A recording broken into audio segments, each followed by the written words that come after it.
ओम शांति। आज बाबा के 18 अक्टूबर के महावाक्य हैं। बाबा ने कहा, मीठे बच्चे, देह के संबंधों में बंधन है, इसीलिए दुख है। देही के संबंध में रहो तो अथाह सुख मिल जाएगा, एक माता पिता की याद रहेगी। प्रश्न है, किस नशे में रहो तो माया पर जीत पाने की हिम्मत आ जाएगी? उत्तर है, नशा रहे कि कल्प कल्प हम बाप की याद से माया दुश्मन पर विजयी बन हीरे जैसा बने हैं। खुद खुदा हमारा माता पिता है, इसी स्मृति व नशे से हिम्मत आ जाएगी। हिम्मत रखने वाले बच्चे विजयी अवश्य बनते हैं और सदा गॉडली सर्विस पर ही तत्पर रहते हैं। गीत है, तुम्हारे बुलाने को जी चाहता है।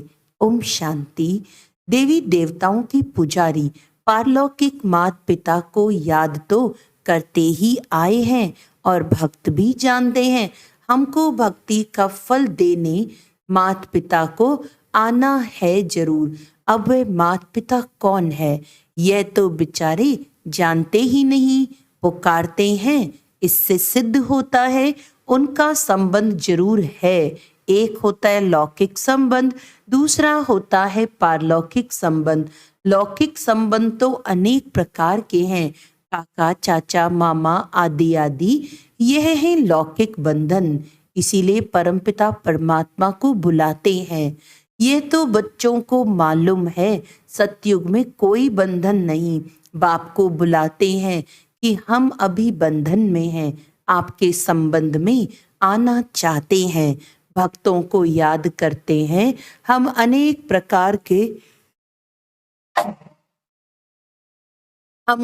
प्रकार के बंधनों में हैं। देह का सिमरण होने के कारण बंधन बहुत हैं। देही के संबंध से एक ही माता पिता याद रहता है। लौकिक और पारलौकिक को याद करने में रात दिन का फर्क है। यह है जिस्मानी बंधन और वह है रूहानी संबंध। जिस्मानी संबंध में सतयुग में रहते हैं क्योंकि वहाँ सुख का संबंध कहेंगे, यहाँ फिर दुख का बंधन कहेंगे। उनको संबंध नहीं कहेंगे। इन बातों का आगे पता नहीं था, अब समझ गए हो। पुकारते जरूर थे, हे माता पिता आओ। बाप तो जरूर सबको सुख ही देंगे, परंतु बाप क्या सुख देते हैं ये किसको पता नहीं है। अभी बाप से संबंध है, उनसे सदा सुख मिलता है। सुख को संबंध, दुख को बंधन कहेंगे। तो बच्चे माता पिता को बुलाते हैं कि आकर के ऐसी मीठी मीठी बातें सुनाओ। वो इनडायरेक्ट बुलाते हैं, तुम डायरेक्ट बुलाते हो। वह भी याद करते हैं, हे परम पिता परमात्मा। पिता है तो जरूर माता भी होनी चाहिए, नहीं तो बाप क्रिएट कैसे करे। शिव बाबा को बच्चे चिट्ठी कैसे लिखेंगे? ऐसे तो वह पढ़ न सके। शिव बाबा तो यहाँ बैठे हैं, इसीलिए लिखते हैं शिव बाबा थ्रू ब्रह्मा। शिव बाबा जरूर कोई तो शरीर धारण करते हैं, गाते भी हैं, आत्माएं परमात्मा अलग रहे बहुकाल। सतगुरु उसको कहा जाता है, वह है सर्व का सदगति दाता। वह आकर इस शरीर में प्रवेश करते हैं, फिर इनको 84 जन्मों का राज बैठ बतलाते हैं। ब्रह्मा की रात, ब्रह्मा का दिन गाया हुआ है।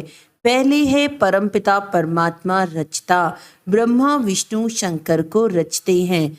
बरोबर परमपिता ब्रह्मा की रात को फिर ब्रह्मा का दिन बनाने आते हैं।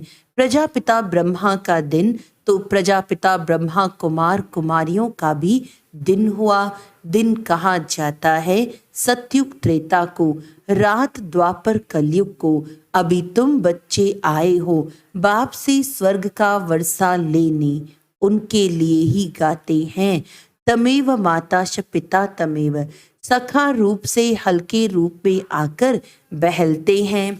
मुख्य है 3 संबंध, बाप, टीचर, सतगुरु, इनसे ही फायदा है।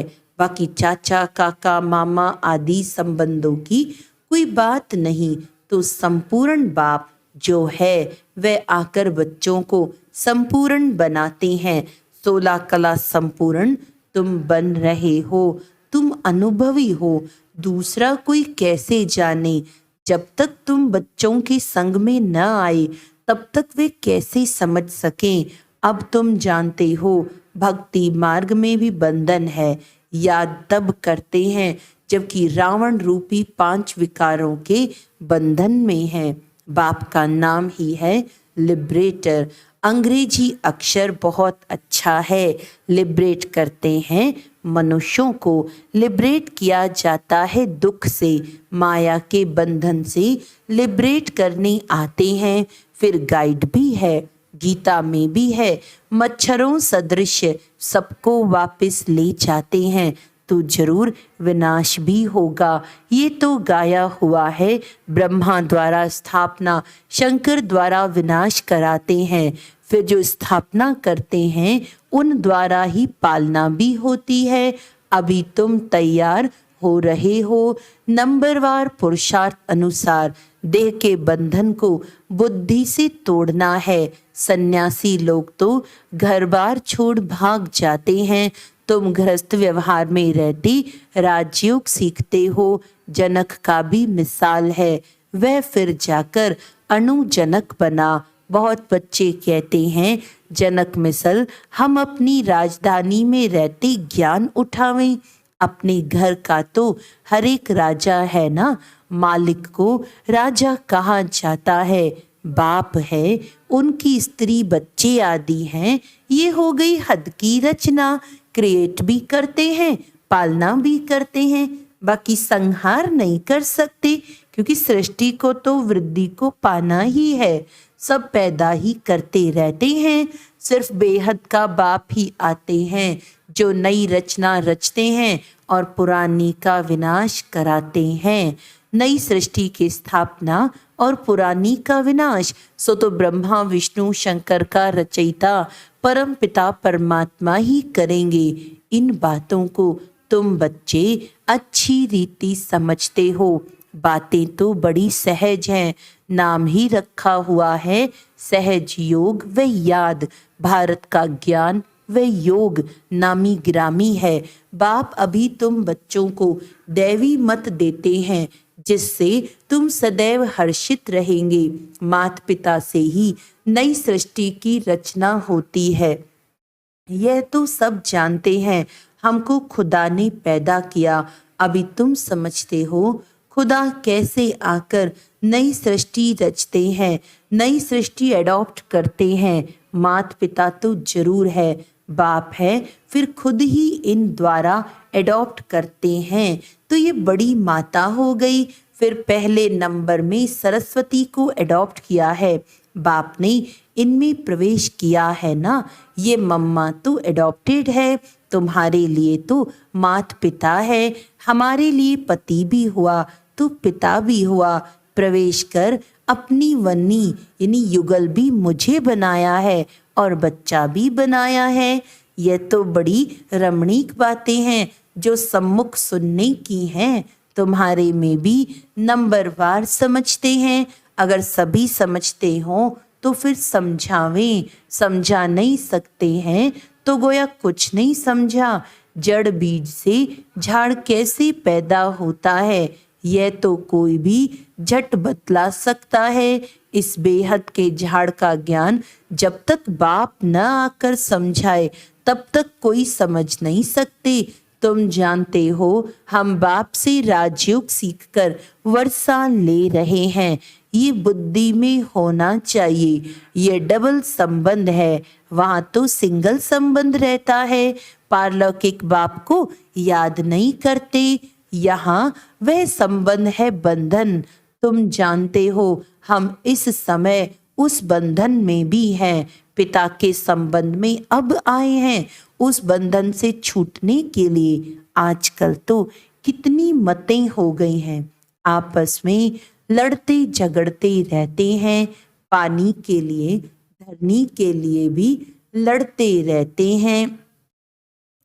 यह हमारी हद में है, ये तुम्हारी हद में नहीं है। बिल्कुल ही हद में आ गए हैं। ये भूल गए हैं कि भारतवासी सतयुग में बेहद के मालिक थे। जो मालिक थे वही फिर भूल जाते हैं। भूलना भी जरूर है, तब ही फिर बाप आकर समझाते हैं। इन बातों को अभी तुम जानते हो। वहाँ है बंधन, यहाँ माता पिता से संबंध है। जानते हो हम श्रीमत पर चल अथाह सुख का वर्षा पा रहे हैं। बाप कहते हैं मैं तुमको सुख का वर्षा देता हूँ। फिर श्राप कौन देते हैं? माया रावण। श्राप में है दुख, वर्षे में तो सुख होता है। मनुष्य ये नहीं जानते कि मनुष्य को दुख का वर्षा कौन देते हैं। बाप सतयुग स्थापन करते हैं तो जरूर सुख का ही वर्षा देंगे। बाप को दुख का वर्षा देने वाला थोड़े ही कहेंगे।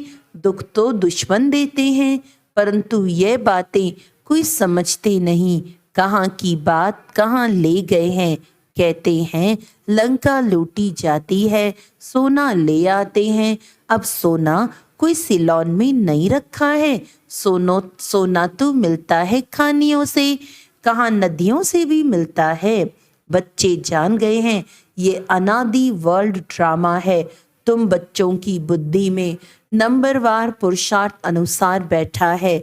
जो समझते नहीं, न समझा सकते, तो वे क्या पद पाएंगे। पड़े हुए के आगे भरी डोएंगे। राजा रानी प्रजा में फर्क तो है ना।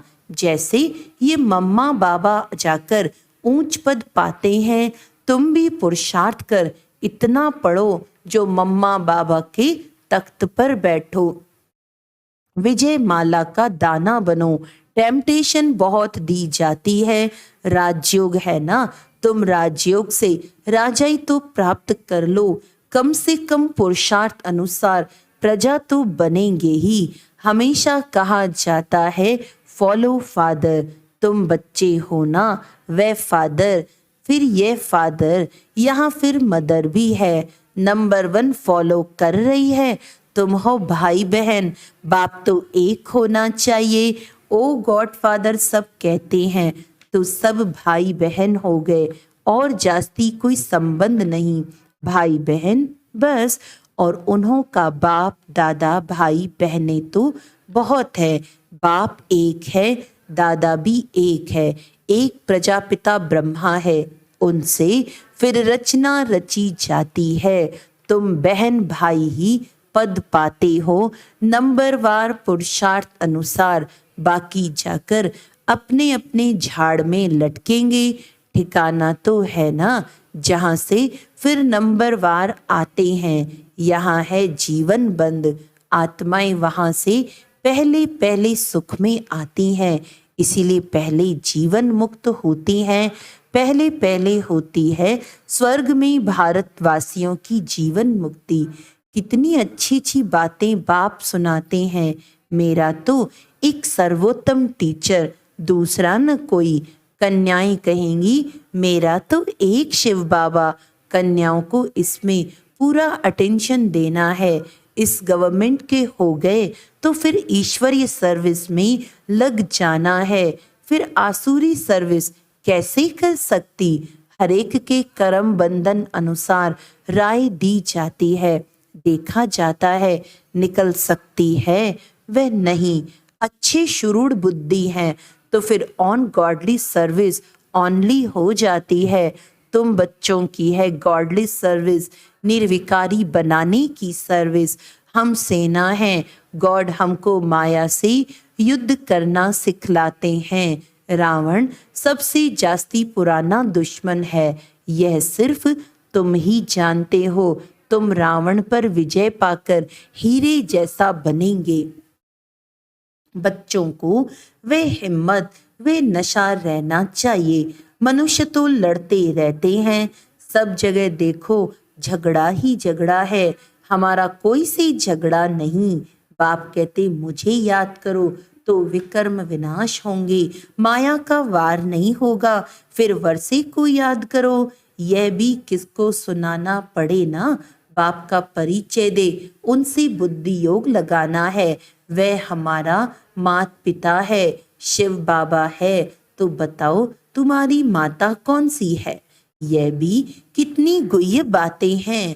तुम पूछते हो आत्मा का बाप कौन है? वह भी लिख देंगे, परमात्मा है। अच्छा, माता कहाँ है? माता बिगर बच्चों को रचेंगे कैसे? तो फिर जगत अम्बा तरफ चले जाएंगे। अच्छा, जगत अम्बा को कैसे रचा? यह भी किसको पता नहीं है। तुम जानते हो ब्रह्मा की बेटी सरस्वती है, वह भी मुख वंशावली है, रचता तो बाप ही है। अच्छा, मीठे मीठे सिकिलदे बच्चों प्रति माता पिता बाप दादा का याद प्यार और गुड मॉर्निंग। रूहानी बाप की रूहानी बच्चों को नमस्ते। हम रूहानी बच्चों की रूहानी बाप दादा को याद प्यार गुड मॉर्निंग, नमस्ते नमस्ते नमस्ते जी। धारणा के लिए मुख्य सार है, मेरा तो एक सर्वोत्तम टीचर दूसरा न कोई। इसी निश्चय से माता पिता समान पढ़ाई पढ़नी है, पुरुषार्थ में पूरा फॉलो करना है। देह के बंधन को बुद्धि से तोड़ना है, दैवी मत पर चल सदा हर्षित रहना है, ईश्वरीय सेवा करनी है। वरदान है, किनारा करने के बजाय स्वयं को एडजस्ट करने वाले सहनशीलता के अवतार भव। कई बच्चों में सहन शक्ति की कमी होती है, इसीलिए कोई छोटी सी बात भी होती है तो चेहरा बहुत जल्दी बदल जाता है। फिर घबराकर या तो स्थान को बदलने की सोचेंगे या जिनसे तंग होंगे उनको बदल देंगे, अपने को नहीं बदलेंगे लेकिन दूसरों से किनारा कर लेंगे। इसीलिए स्थान अथवा दूसरों को बदलने के बजाय स्वयं को बदल लो, सहनशीलता का अवतार बन जाओ, सबके साथ स्वयं को एडजस्ट करना सीखो। स्लोगन है, परमार्थ के आधार से व्यवहार को सिद्ध करना, यही योगी का लक्षण है। अच्छा, आज का व्यक्त इशारा है, आपके पास समय और संकल्प रूपी जो श्रेष्ठ खजाने हैं, इन्हें कम खर्च बाला नशीन की विधि द्वारा सफल करो। संकल्प का खर्च कम हो लेकिन प्राप्ति ज्यादा हो। जो साधारण व्यक्ति 2-4 मिनट संकल्प चलाने के बाद, सोचने के बाद सफलता या प्राप्ति कर सकता है, वह आप 1-2 सेकंड में कर सकते हो। ऐसे ही वाणी और कर्म कम खर्चा और सफलता ज्यादा हो, तब ही कमाई गाई जाएगी। अच्छा, ओम शांति।